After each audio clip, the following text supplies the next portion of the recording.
The godswood within the Red Keep was an old man's relic, stunted and choked of its birthright. The weirwood was long gone, replaced by a black-barked elm whose leaves rattled dryly even when the night had no breeze. Eddard Stark stood beneath that false canopy and listened to the river of the city beyond the walls, to the far-off roar of Flea Bottom, to the quiet hiss of torchlight in iron cages.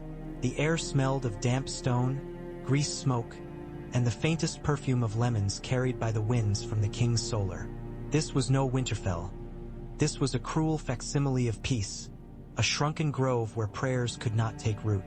Yet he stood and laid his palm to the trunk as he might have laid it to a heart tree's smooth, pale face and, for a moment, pretended the bark was cold and the wood alive. "Such a strange bit of north to be planted in the south," said a soft voice from shadow. "It never feels at home, no matter how long it's kept." Varys drifted from the darkness like a moth dislodged from velvet. His hand lantern made a little moon about him. The light showed his powder and the fine sheen of sweat at his temples. A man crafted to glisten. He held himself with an odd reverence in the godswood, as though the foreignness of prayer might splash his slippers. "You have news," Ned said, roughened. "I live to bring it." Varys tilted his head. "The king sleeps. His breath is a bellows, the strength of it borrowed from Maester Pycelle's leechcraft and sweet milk. The boar won more than all of us would have wished. He is not gone. Not yet."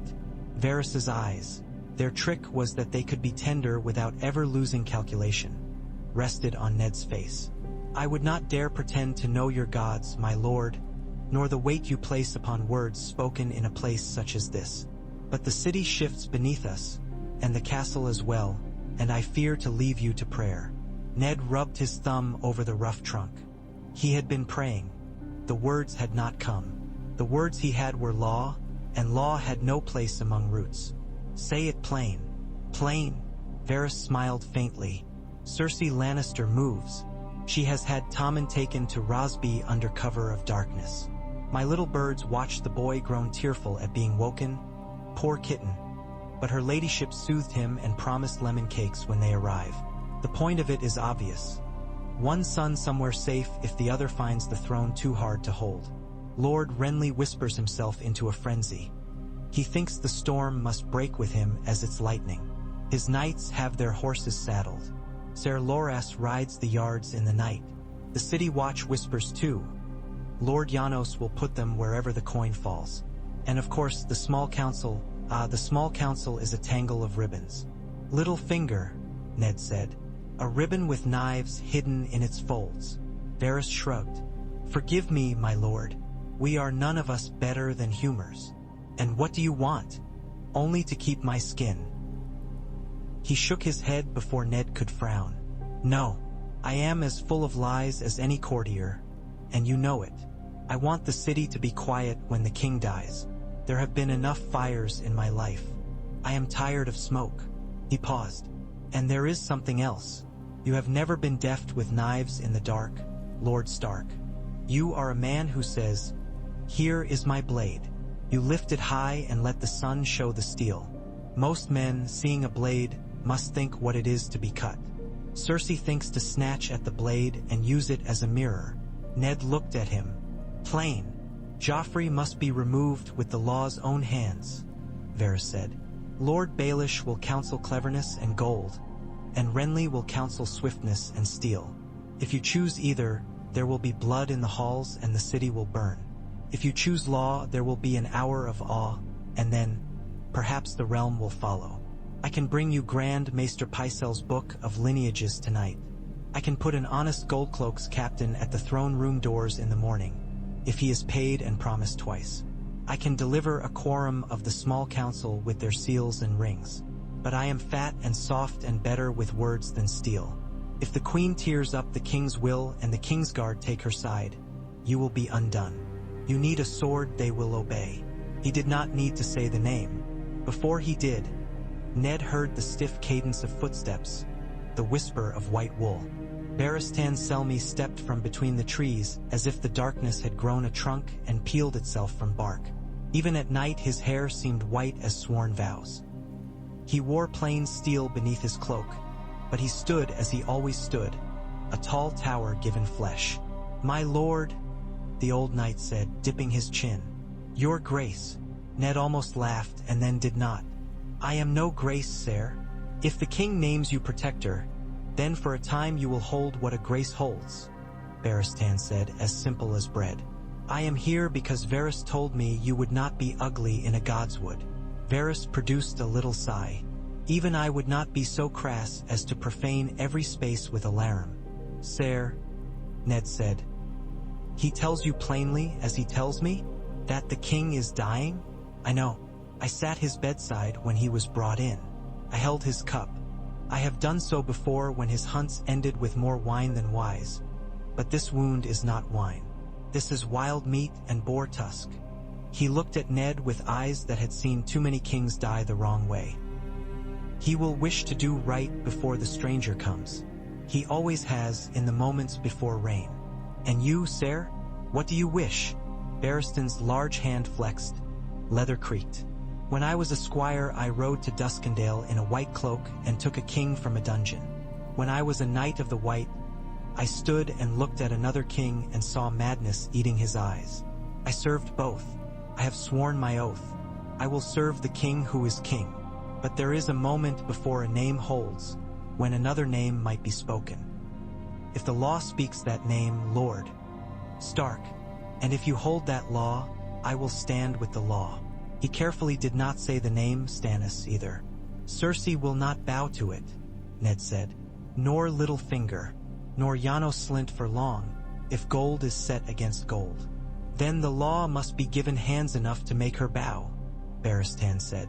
"If I stand before the throne and call the Kingsguard to silence, some will obey me. Ser Aerys will. Ser Preston should. Ser Boros will follow force. Ser Meryn will follow fear. And Ser Mandon?" The old knight's mouth twitched, a line of disapproval. "Ser Mandon is a shadow come among us. Alysanne's 7 tears could not find a man there. He will follow the coin and the whisper, Baelish and the queen. But even on the day when I have been old a long time, he will not outdraw me." Ned let the elm take his weight against his shoulder, the bark biting through wool. "If I do this, it must be done under the eye of the gods. I will not take a throne with a dagger. I will not hold a child at sword point. Joffrey is 12. 12 and crowned is a man who commands beheadings," Varys said with that tender calculation. "Do not think of him as a boy. Think of him as a seal. He seals what his mother writes. The wax of him is red, my lord." Ned closed his eyes and for a heartbeat smelled wet earth and green moss, a Winterfell smell remembered. He opened his eyes to the city's stink and the fat man's lantern and the white knight's patient gaze. "Very well," he said. "We will do it as you say. We will do it with the law." Varys bowed, all relief and grace. "Then we must begin." They began with ink. In the king's solar, the dying man roused in the dark of morning to candles and the rasp of Maester Pycelle's breath as the old healer shuffled parchments and seals. Robert's skin had gone slack and the bristle on his cheeks was more gray than black. His laugh, when it came, had been a shadow of itself for half a year. Now there was no laugh at all. But the hand he put to Ned's wrist while the maester ground his cakes of vermilion seal, that hand was strong enough, still, to be the hand that had been lifted in tourney yards when the whole realm loved him just for being broad. "You have my will," Robert murmured, and there was a pride in the words, the kind that pulls itself straight even when it knows it will fall. "I have never been good at them. Wills are for old men with good sons." "You have good brother," Ned said. The words tasted like wrong wine. He would not lie here, not with that smell of blood and sweet milk, not with a friend dying, all the lies elsewhere like gnats in summer. Robert exhaled. "So you keep saying, Ned." He was always the apple that fell inward. He turned his head, the movement slow. "Barristan, you are here." "I am here, your grace," said the white knight, and bowed his head and could not keep the grief out of his voice.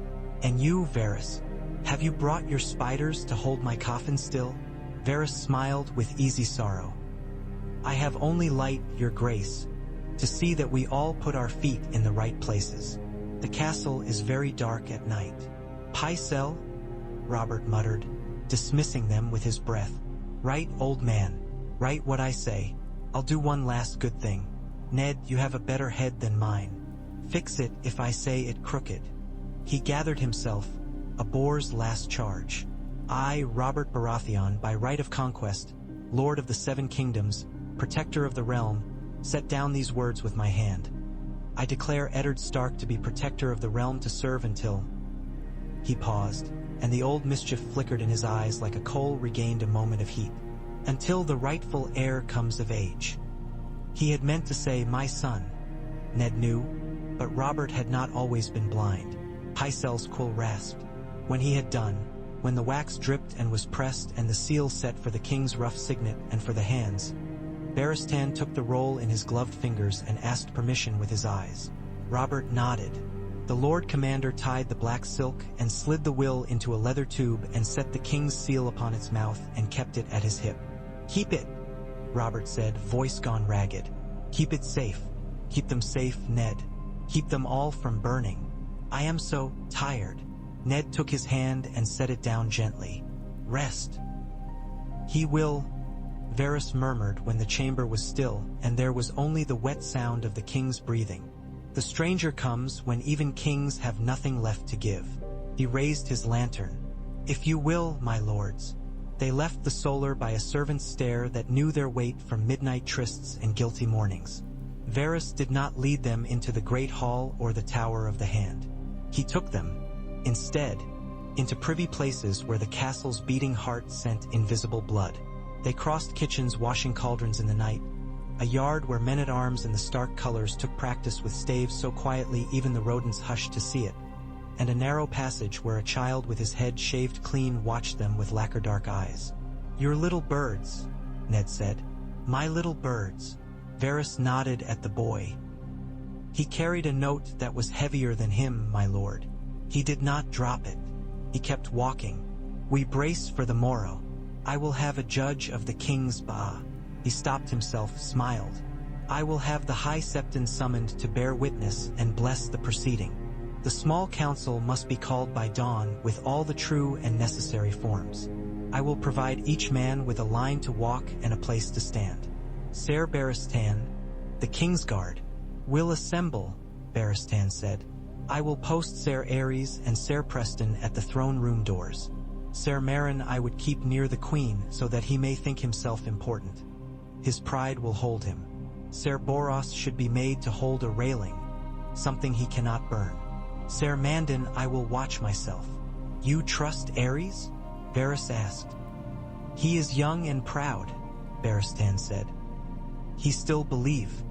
Yes, his oath is a sword that cuts only one way. He will not stand against me when the law speaks, nor will Preston, if the law's voice is louder than fear. Lord Janos Slynt, Varys began. I will see to Lord Janos, Ned said. Varys spread his hands as if presenting a platter. Lord Janos's appetites are easy to understand and unlovely to look at, he murmured. A poor boy learns that eating too fast makes his belly ache. Lord Janos has never learned that. He eats coin like the sea and hungers again. He will be sold. The question is only by whom. He leaned closer to Ned, his breath whispering drier than his voice. Do not put this in Peter Baelish's hands. He will sell you and deliver you gift-wrapped. If you would have the watch stand for you, you must buy their captain with a sausage, not a spice. A title, pin, something he can touch and say, my father would not know what this means, but my children will. Give him a lord's hall. Tell him what a lord's hall looks like. Tell him it has carved beams and new tapestries every winter. You would give him Harrenhal and call him lord, Barristan said with a coldness in it. Not Harrenhal, Varys demurred. Harrenhal swallows men, something smaller. Rosby is now guardian to Tommen and cannot be moved. Stokeworth? No, Lady Tanda is harmless and much beloved by cooks. There are holdings enough to flatter him without tearing joints from the carcass. But a promise must be made now. The purse must come with it. I have coin. Illyrio's coin, Ned said, watching him. Coin smells alike, Varys said. This smell will keep the torches from being fed flesh. It sat poorly in Ned's gut, but war sat worse. Very well. Janos Slynt will be promised lands and given gold if he keeps order under the law. But if he betrays, he will lose more than both. Varys's gaze flickered. Merchant Wang waits. So we are compact then? He whispered, pleased with his own word. The North's honor, the realm's old sword, and a spider's web. Let us pray the three may hold. The dawn rose pearled and gray, a winter morning's mood trapped in a southern city. Bells tolled from the steps. Yoren's rough voice drifted with the wind as he cursed boys into a line to take the black. Somewhere a woman shouted for bread. Riders from the Rosby Road slipped by the city gates in cloaks of dull color and kept their faces turned from any who called. The Red Keep breathed early, corridors filling with urgent whisperers like a hive stirred by some cruel child. Ned Stark dressed in silence. Tomard lifted the boiled leather and the gray surcoat. Hal softly buckled the sword belt. With Jory dead, the names on his tongue were fewer. The Tower of the Hand seemed to have echoes where once there had been men. He thought of Catelyn at Riverrun, of Robb with Maester Luwin at Winterfell, of Bran, of Rickon. He thought of Sansa and Arya sleeping in this nest of knives and found there was a pain behind his ribs that had nothing to do with age or wounds old and new. He sent for his daughters. Arya came with hair tangled and a smear across her cheek, eyes keen, wearing the scowl she wore when she thought tears were for bone-idle girls who had time for them. Sansa came with hair brushed and ribboned and a face pale as lemon-kissed milk, her maid and Septa chirping fuss behind her until he dismissed them all.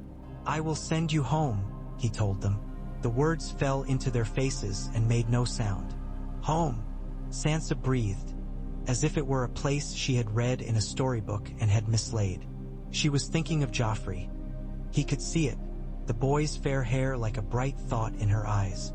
Father, I love him. Arya jutted her chin. Now? As soon as I may. Yoren would take Arya as before, but this time with letters and coin and Varys's silent ways smoothing the path. Sansa he could not risk to the road with dog packs hunting. She must wait a day or two more until the city was quiet. There will be talk about you, he warned Sansa. There will be men who will tell you that your father has done a cruel thing to you. You must be brave and think only of your sisters and mother. Do you hear me? Sansa looked at him, and in that moment was a child who had been told winter would not end. What have I done? She said softly, and the thunder of love and anger that smote him at once was such that he nearly took her in his arms and carried her from the city by main force. But he did not. He kissed her brow and then Arya's tangled crown and turned away because he could not bear their faces one heartbeat longer. The small council assembled at dawn. The throne room's light was sullen, the stained glass bleeding it into fractured colors. The Iron Throne crouched like a thing that could not be tamed. Ned stood beneath it and watched the lords take their places. Renly with a green cloak and eyes already looking at distances. Peter Baelish with a pin set like a joke in his throat and a mouth made for pretending. Pycelle with sleep still clinging to his lids and his hands smelling of herbs and old age. Varys floating between them as if on a cushion made by sighs. Barristan took the step below the throne and his white cloak looked like all that remained unsoiled in the room. Ser Aerys and Ser Preston stood at the doors, helms on and blazons plain. Ser Meryn hovered near the queen's accustomed rail like a fly. Where is the queen? Renly asked, his voice too loud in the morning. She attends the king, Pycelle croaked. Does she? Peter leaned against the rail and looked bored in the way that made his boredom more dangerous than any man's oath. Well, and where is Janos Slynt? This is a day when I should like to see our city's watchful eyes. Here, came the answer, and Janos Slynt walked in with his thick neck set in his collar like a joint in a butcher's loop. He bowed too low. For a lord he would have been insolent. For Janos it was eagerness. Lord Hand, he said, and his voice held an obsequiousness, as it never had before. You sent for me. I have posted a double guard at the throne room and the gates. The men have hopes, he added, cautious, eyeing Ned from beneath the brow ridge. Times like these, a man likes to know who he's fighting for.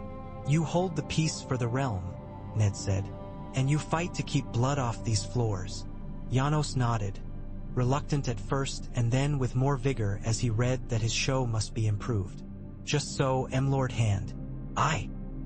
He moved his eyes enough to find Varys, and Varys made him a small, approving smile, like a master stroking a dog that had learned its trick. A hush fell. The great doors opened again. I accept the duty.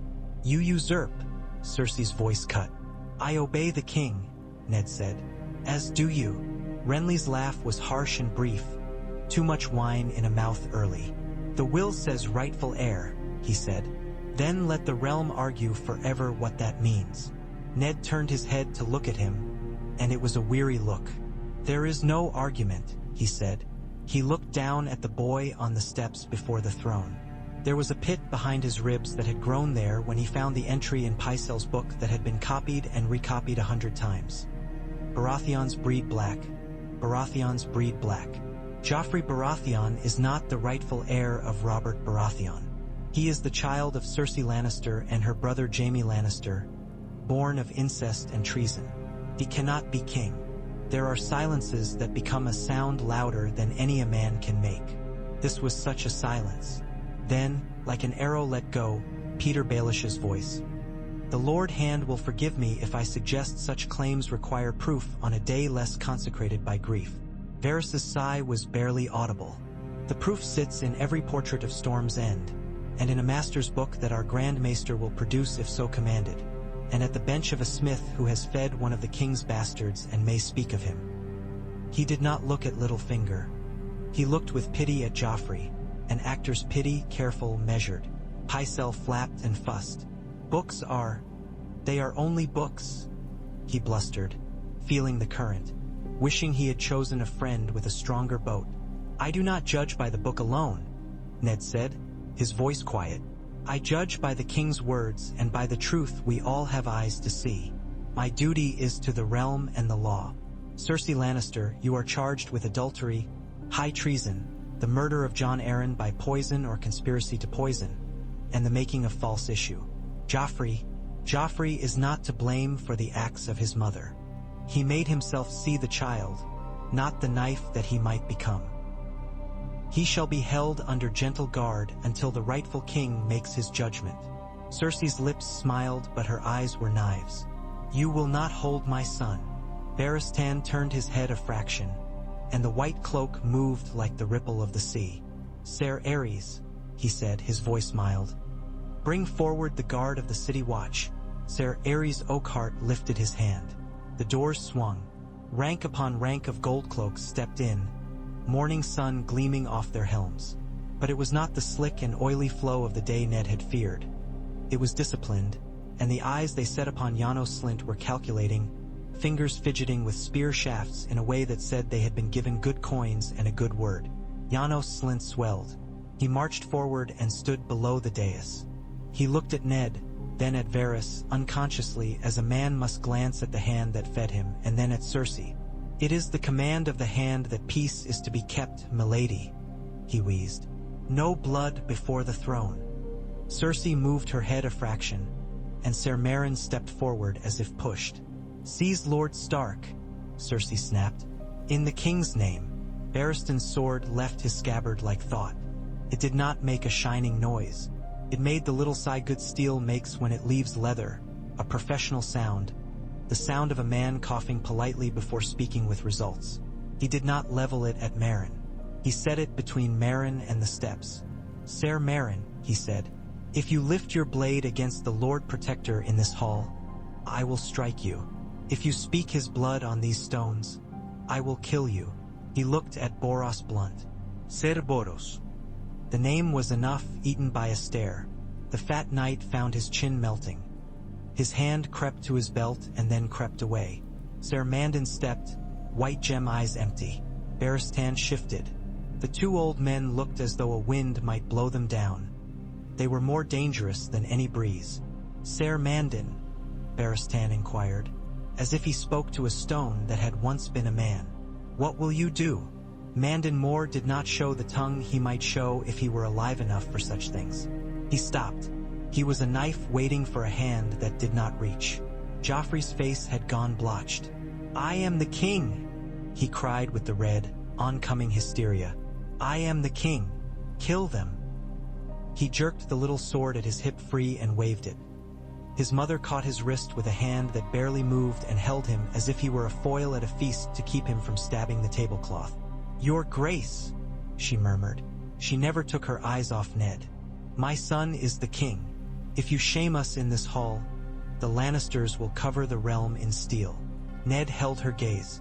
"If you had loved your son at all, you would have let him be a child," he said, and he felt something old and bitter roll in his chest, like a river stone that had been turned by a winter flood.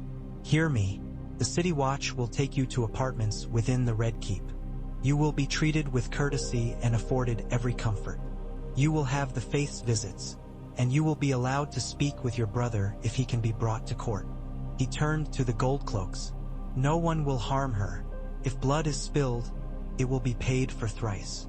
Janos Slint licked his lips. Varys's eyes were lashes lowered in perfect sorrow.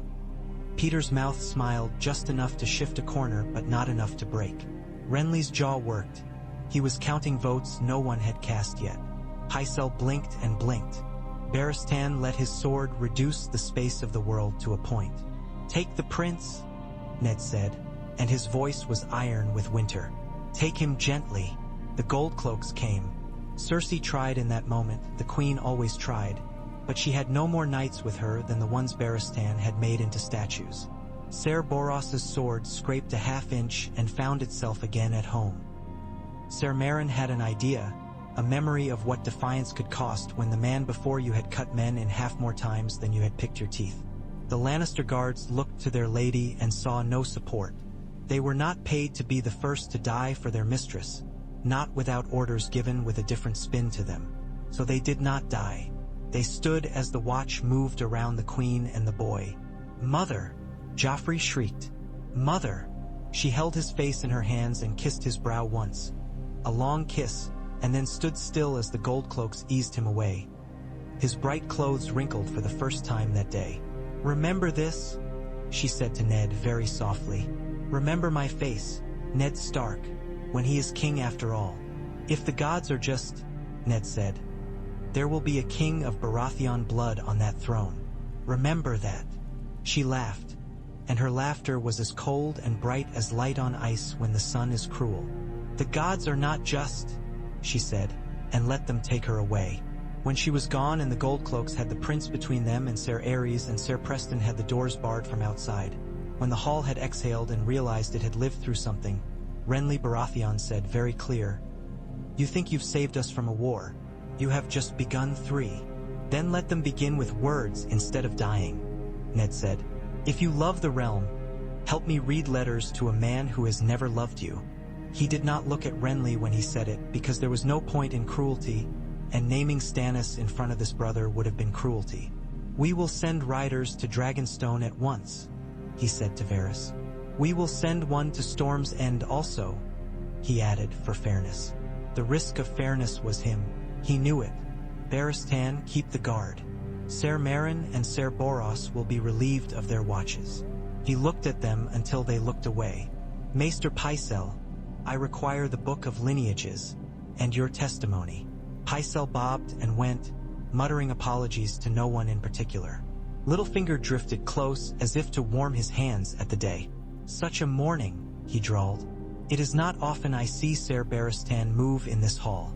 There are many who will swear this was the most exciting thing to happen here since the Mad King tried to set himself on fire." Barristan did not grant him a glance. "You speak too much of fire." Peter's eyes glinted. "And you speak too much like a sword." He turned that slanted smile on Ned. "Shall I ready coin for the City Watch? It seems they are much in need of honesty." "Varys will see to their purse," Ned said, and he saw the quick annoyance tighten Peter's mouth. The pettiness of a man who has built his web and sees a fly guided away.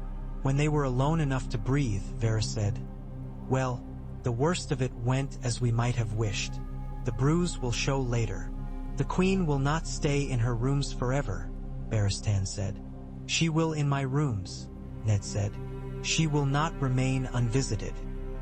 It is time we had her speak before the High Septon on matters of her marriage."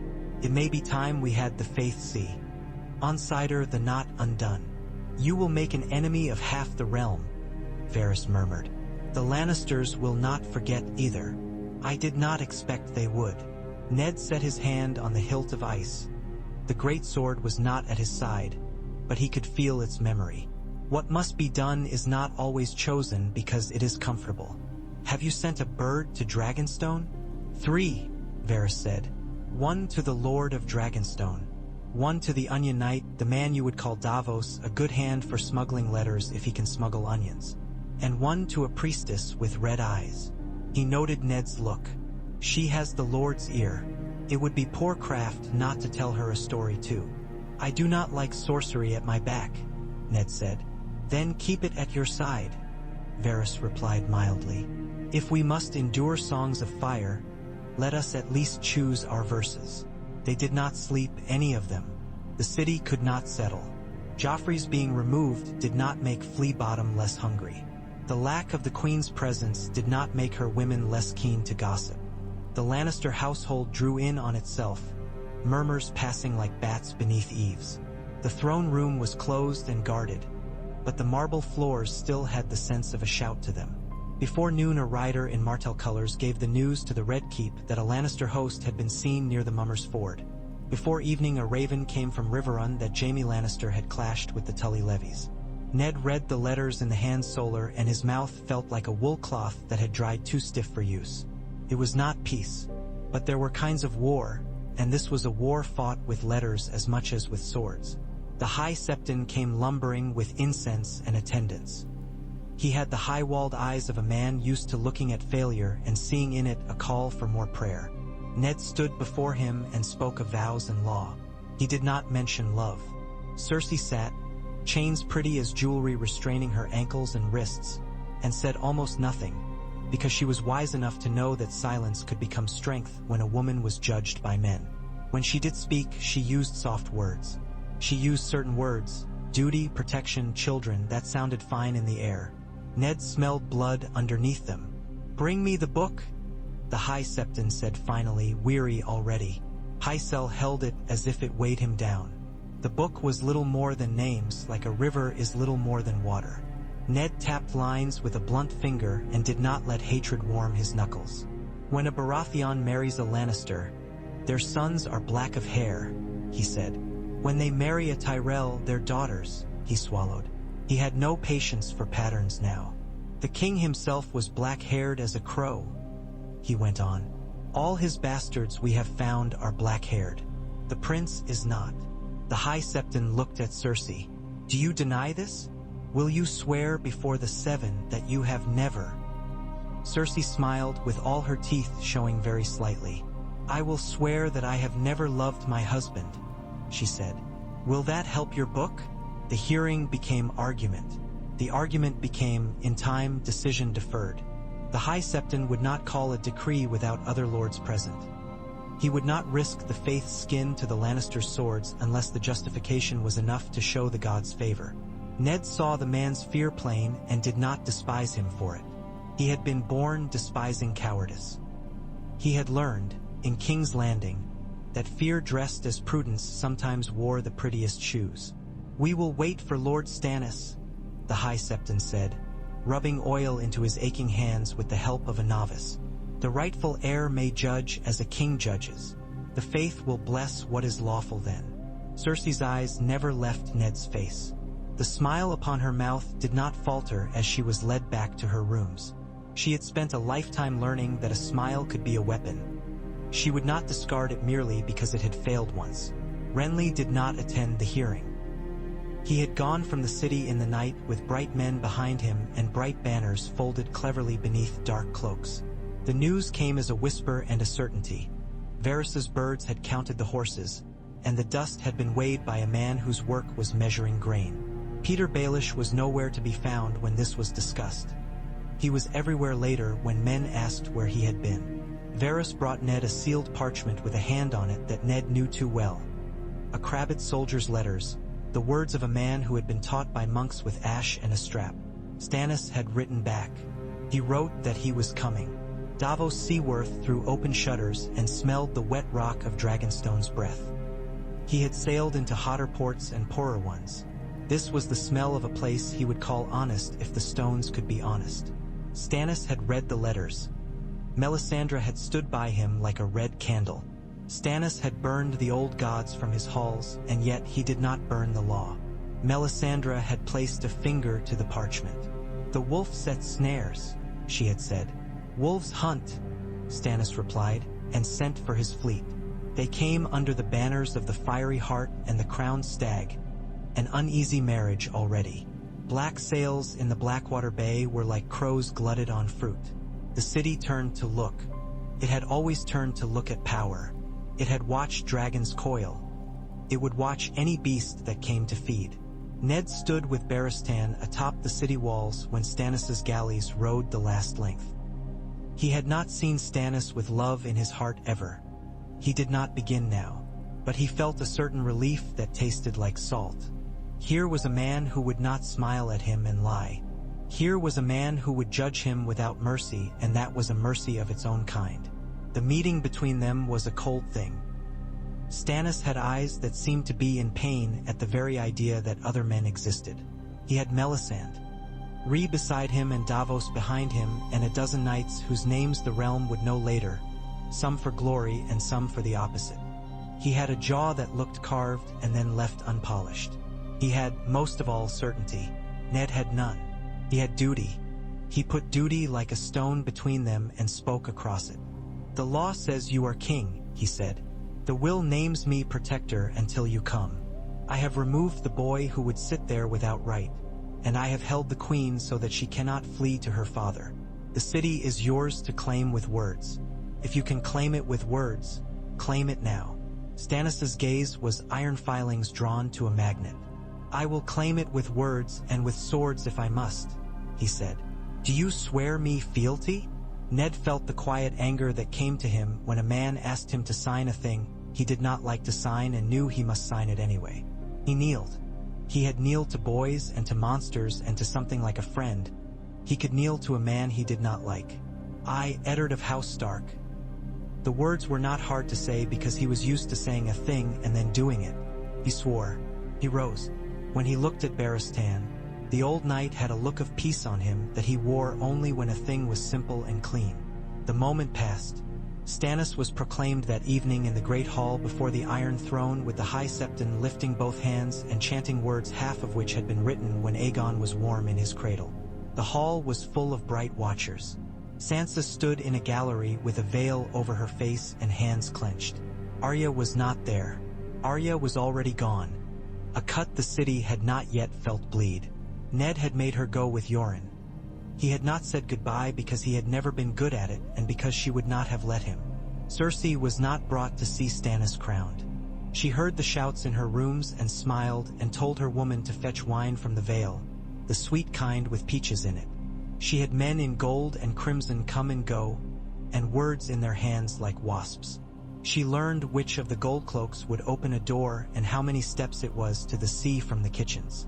She learned that Ser Mandan could be bought with a look if the price was higher than fears. She learned, most of all, what hate tastes like when you have to swallow it every hour. It tastes of lemons and iron. Joffrey slept in a chamber fit for princelings who had been born as they ought. He woke screaming the first night, quieter the second, sullen the third. When Sansa begged to see him, Ned allowed it with 2 gold cloaks at the door and one of Barristan's men within. He watched his daughter kneel to a boy who had called for her father's head in a voice that sounded like a child caught in a thorn bush. He watched the boy turn his face away and recall 100 lessons he had not learned. "I will be king," Joffrey said, his mouth trembling, and Sansa flinched as if he had struck her because the words were a blow when everything else had been taken from her. Robb Stark's raven arrived 2 mornings after Stannis' proclamation. It said, in the stiff and careful hand of a boy made a man, that he was riding south with the banners of the north because word had come that Lannister men had taken his father in chains. Ned smiled despite himself, a wolf's smile full of ache, and wrote back with his own hand to tell his son to stand fast at Moat Cailin, to hold the neck, to be wise. He wrote that his father was not in chains and that there would come a day when the North would need its strength entire. He sealed the letter. He prayed that some bird would arrive with it in time. He prayed to gods that grew nowhere here. Stannis held court badly. He did not know how to be looked at by men whose approval mattered. He ruled with rectitude, and the rectitude drew men like the smell draws flies. Some loved it and some feared it, and some would come to swear they had always admired him once it was safe to do so. He named Davos Seaworth to his council and drew frowns that were like wounds. He heard charges against Cersei Lannister with the implacable heart of a rock that will not be moved by tears. The trial of the Queen was a lesson in what a realm chooses to see. The High Septon wanted cover. Stannis gave him cover with the king's bluntness. The Book of Lineages was read as if it were scripture. Tobomot spoke reluctantly of a boy with black hair who could lift a heavy hammer and had his mother's eyes.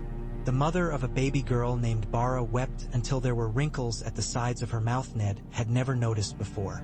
Lancel Lannister trembled and then spoke in a torrent about wine and boars and a king who had not seen the spear until too late. Jaime was not there to be questioned, and that absence became a presence. Cersei sat and stared at each of them in turn as the words lapped at her feet and did not drown her. At the end, Stannis did not smile. He did not raise his voice. "By the law of the realm and by the witness of the faith," he said, "the marriage between Robert Baratheon and Cersei Lannister is declared dissolved for adultery. The issue called Joffrey, the issue called Myrcella, the issue called Tommen, are declared bastards and not of the king's body." His jaw tightened. "Let it be recorded." Cersei did not blink. She had known it would be said, maybe since the day she had chosen Jaime over the world. She breathed in, breathed out, and then spoke in a voice so soft the hall leaned forward to hear it. "And what will you do with me?" she asked. Stannis looked to Ned, not to Varys, not to Barristan, not to Melisandre. The Red Woman watched with her lips slightly parted, as if something in her enjoyed the taste of endings. Stannis looked to Ned because Ned had put him in the place where his jaw could pronounce law. "You will be confined for life," Ned said, "in a tower that looks on the sea." A kinder man might have said, "in a tower that low. Okay's on the west, so you may remember the lands you lost." He did not adorn it. "Your father will be asked to come and swear upon his honor that he will keep the king's peace. He will be given your children to raise as his grandchildren. They will be kept from the court. They will be given lands suited to their station. They will not sit a throne." The queen stared. Her lips parted. For the first time her poise cracked, not much, but enough that Ned saw the girl she had been at Casterly Rock. The girl who had wanted to be queen because queens are loved. The girl who had never learned what love wanted. "You will not kill us," she said, and what sat in that us was everything. "I will not kill children," Ned said. "And you will not die today for your crimes. You will live with them." He did not look at Stannis to see if the man would approve. He did not care. He did not do this for approval. He did it because he wanted one less red pool in the city's gutters. Stannis's mouth flattened, but he did not gainsay. He pronounced sentence as if he himself had invented mercy that afternoon. The Lannisters across the realm heard it as defeat and as an insult and as an opportunity, as men always do when the law tells them a feast is laid but not for them. Tywin Lannister did not come to the city. He dug his heels in the Riverlands and made the dirt pay tax in grain and blood. He sent letters before sword points to half a dozen lords who owed him fealty and owed the realm obedience, and asked each of them which taste he would rather have in his mouth. The taste of fear or the taste of profit. Many men prefer profit, at least until fear comes to sit in their lap. Renly Baratheon set his banners up at Bitterbridge and had ladies in flower-tinted cloaks come and watch him parade, and had a crown made that suited his face. He took Marjorie Tyrell to wife and made the realm speak of him as if speaking were choosing. He sent envoys to King's Landing who spoke very pleasantly and offered terms in which he was king also, which are the most pleasant terms to offer when you cannot have what you want any other way. Stannis returned them with a letter that might as well have been a gauntlet in a face. Between all these banners and all this talk, the city quieted to a war's hum. It had been spared being set alight by a boy with a voice too eager to shout for heads. It had been given, instead, cold law and colder rectitude and the knowledge that the wheel would grind on. The small folk cared about bread more than banners. The bakers' ovens rose to the task. Varys paid carpenters to fix gates the gold cloaks broke. The faith held processions in which septas told stories about kings who came into their crowns by right, and men looked and said, "If the gods say it, then perhaps it is fine." Ned Stark moved through this as a stone moves through water. Slow, implacable, worn by what touches it. He wrote letters to the north and to the Riverlands and to Old Town and to Sunspear. He wrote to Lisa Arryn and received back only chill. He watched Sansa's face become a map of learning how not to cry when she wanted to. He went down into Flea Bottom in plain cloak twice, once with Tomard and once without, and watched a woman telling a story to her children about a wolf who took a lion in his mouth and carried it to the mountains and would not crush it because the gods had said so. On the fourth night after Cersei was imprisoned, Varys came to the Solar not as a moth but as a man who had dressed himself with care for a play. He arranged himself in the chair opposite Ned and crossed his plump hands in his lap and looked very pleased and very sad. A trick that had made him a fortune. "A letter from Sunspear," he murmured, setting it down delicately. "They will send no spears, but they will send words. It is what they have. It is what they prefer." Ned did not smile. "And from Casterly Rock?" "A silence," Varys said. "Silences can be as informative as screams." He inclined his head. "I have a little news from the harbor also. A ship under no colors has been seen at anchor off Driftmark, and another off Massey's Hook. Thin men at their rails with hair darker than night. I do not think they came for our weather." "You will tell the Lord of Dragonstone," Ned said. "I will, and he will purse his mouth and say it in the voice of a gallows," Varys replied. "Ser Barristan will ask for permission to take a squadron and chase them. The king will say no, because the ships cannot be unbuilt and because the men on them are too far away to be lawful." He sighed. "We are living now with law," he said with a frail smile. "It is a quieter thing than some men like." "You were the one who asked for it," Ned said. Varys's eyes glinted. "I am the one who asks for what I think can be gotten. My dear lord, I never ask for the best thing. The best thing often dies of being asked for in the wrong tone." There was a knock at the door. Barristan entered without being bid and bowed. He looked as if he had been cut from wood. "There is an attempt," he said to Ned, no preamble. "The Queen's women, Ser Mandon Moore, a rope, a postern door, a boat with muffled oars." His gaze went to Varys briefly and then away. "I have set men at the postern and I have taken Ser Mandon's sword." Ned stood. He felt very old in that moment and also very strong, the way an old oak feels when the wind has stopped telling it what to do. "Where is the Queen?" "In her rooms," Barristan said. "She did not go out the door." Ser Mandon had gone in with a tray of sweets. He had hidden the rope beneath the tray. "Who told you?" Ned asked Varys, then regretted dignifying it with a question. "The women told me," Varys said, and he seemed genuinely hurt. Perhaps he was. "They were afraid," he added, and that was the truest thing any man had said that day. They went together.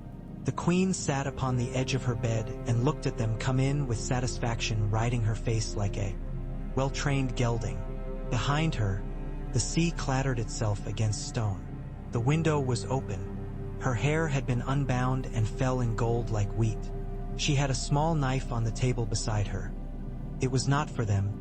Ned understood when her eyes slid to it and back to him. It was for her.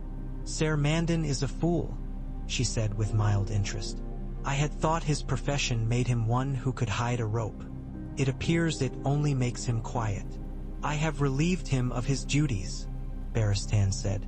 He did not say how permanent the relief would be. There was a grayness at his temples when he stood here that had not been there in the throne room.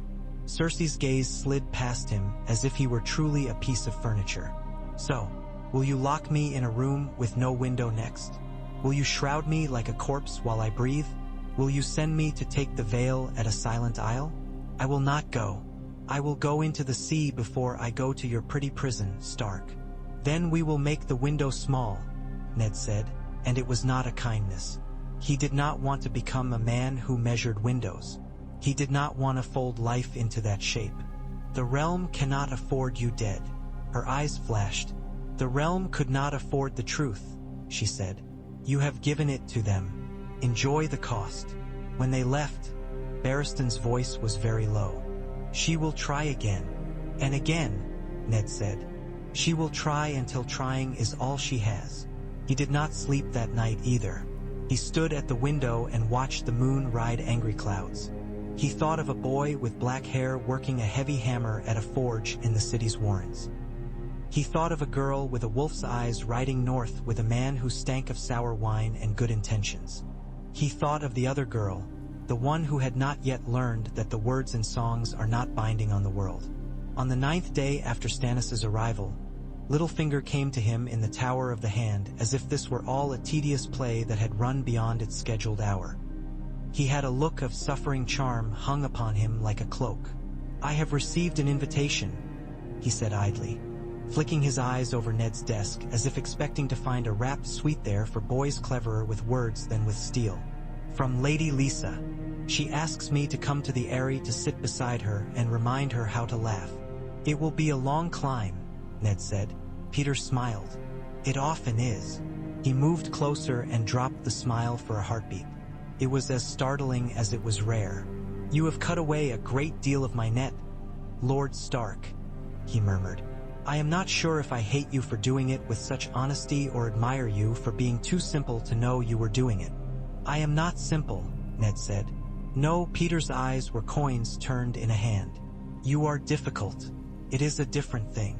He turned to go. At the door he paused. "When men play games, the board does not love them for their cleverness. It only loves the player who sits longest without being knocked aside. Remember that." When he was gone, Ned sat for a long time with his hands on his knees like a man in a longhouse thinking of the first time he took a spear in hand and how much his hands had learned since. He did not know what prayer to say. If he had been at Winterfell, he would have stood in snow. He would have put his forehead against the cold trunk. He would have asked the gods to send him an answer. Here, the only answer was work. It was work that sent him to the docks when word came that a galley had slipped from the night, silent as an eel, and had put ashore a man in gray. Ned went himself with 2 guards and found Davos Seaworth waiting. The smuggler had a face like a boot that had been mended more times than a leatherworker would confess. The lines in it were honest. He bowed and said, "My lord," and there was more courtesy in the 3 fingers of his left hand than in half the court. They walked the quay with gulls scolding them and the smell of tar and rot and fish making even Varys pinch his nose, which was something to see.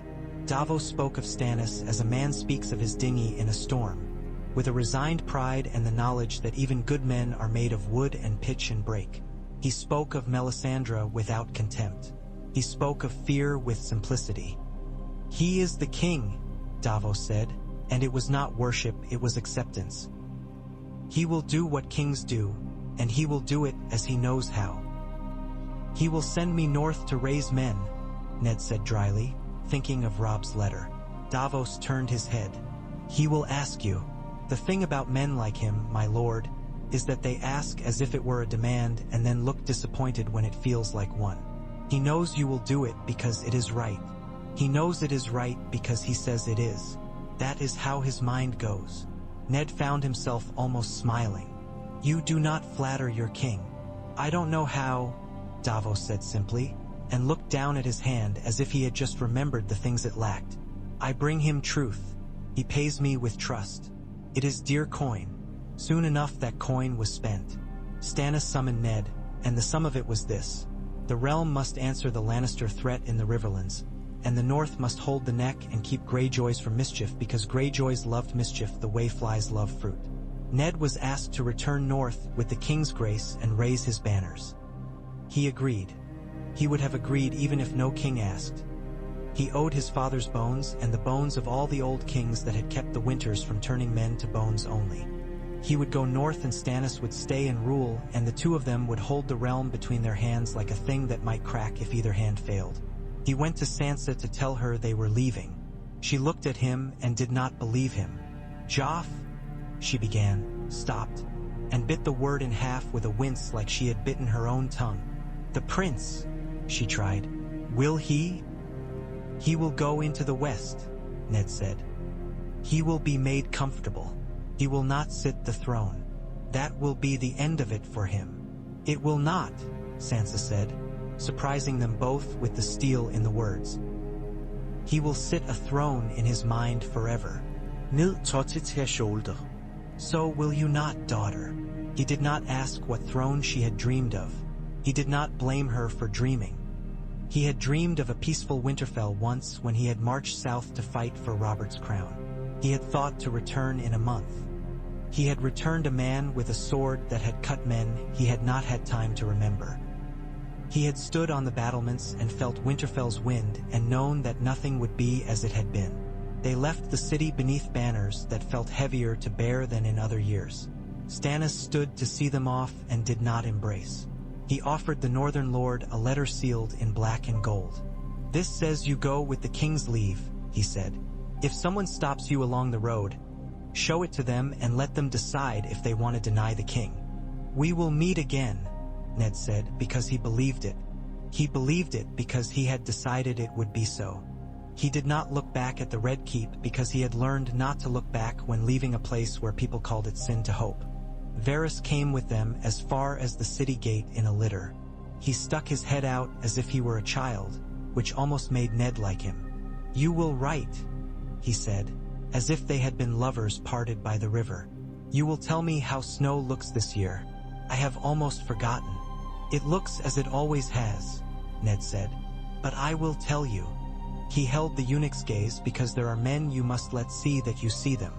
"And you will send word if the boy at the forge grows," Varys murmured, a too casual question. "I will send word about many things," Ned said, non-committal, though the face of Gendry the smith's apprentice had risen clear and solid as iron in his mind. He could not yet decide if the boy should be hidden or forged. Not all steel that is tempered can bear it. Barristan watched them go and then returned to the work that had been his work all his life, to stand at a king's shoulder and keep knives from finding it. He stood in the White Sword Tower and wrote in the White Book with a hand that had not yet begun to tremble. The entry he made for himself that day was short and dry, as most of his entries had been. He had long ago decided that the book was not the place for the truth of him, because the truth was messy and a book cannot hold mess well without making it into a lie. He wrote that he had served King Stannis with honor. He wrote that he had prevented a queen's escape. He wrote that the law had been held. He did not write that he had finally once again felt like a knight. In the years to come, men would talk about that morning in the throne room with the same relish with which they spoke about melees and beheadings, because men prefer a spectacle they can sit safely away from and yet enter by talk. They would say that Ned Stark had been more cunning than men had guessed. Others would say that Varys had been less treacherous. Others that Barristan had finally become again what he had been when he freed a king from Duskendale. They would say that Cersei hated lemon cakes afterward. They would say anything at all. Men say things. The realm endures them. For now, the north awaited winter. The Riverlands awaited reaving. The Stormlands awaited brothers' war. The Reach pretended it awaited a wedding and thought it could make itself a crown from flowers. The Iron Islands listened to the sea tell them they were meant to be drowned and believed it. The East clutched a dream with blue eyes and silver hair and kept it warm with coals from old fires. In King's Landing, boys played at the feet of the Iron Throne with wooden swords while their mothers told them not to run on the stones, because the stones remembered worse. Ned rode north beneath a sky that had stretched like this over kings who had worn bronze and men who had never known what a king was. He carried with him a letter from a king he did not love, a memory of a queen's mouth saying that the gods were not just, and an understanding that justice was not a thing that lived in the world without being fed. He had made a compact in a godswood that was not his, with a spider and a knight whose whiteness had nearly been rubbed off by time. It had held, for now, that was often all the world allowed. He camped that night in a clearing and slept without dreams until the last watch, when the cold woke him and would not let him go. He rose and went to stand where the fire had burned low and watched his men breathe. He listened to a wolf howl far off and could not tell if it was answer or question. He thought, briefly, of the face of the boy he had taken from the Red Keep and hidden in a wagon bound for the west, a boy now wearing a cap with an owl stitched on it, a boy who had been told to answer to Tom. He thought of the weight of the law. He thought of a throne that cut whoever sat it and would not be blunted by kindness. There had been a morning years ago, when he had stood in a hall with his brother beside him and a king before him and had thought that the world might be made new. He was older now. He knew that the world did not become new just because better men wished it. He knew that it became different because men refused to make it the same. He looked at the east where the first pale suggestion of day trembled. He drew his cloak around him. When the light came, they would ride. He would ride toward Winterfell and the work that was his to do. He would leave behind a city that had not burned. That was not nothing. In a world like this one, sometimes not burning was almost everything. In the Red Keep, Varys sat in his chair and wrote 3 letters with a little smile curving his mouth. Not too much, the way a craftsman knows just how much pressure to pee. UT on the all. In one he told a story about a king and a law and a wolf with very clean paws. In another he told a story about a queen and a tower and a rope that had been made pointless. In the third he told no story at all.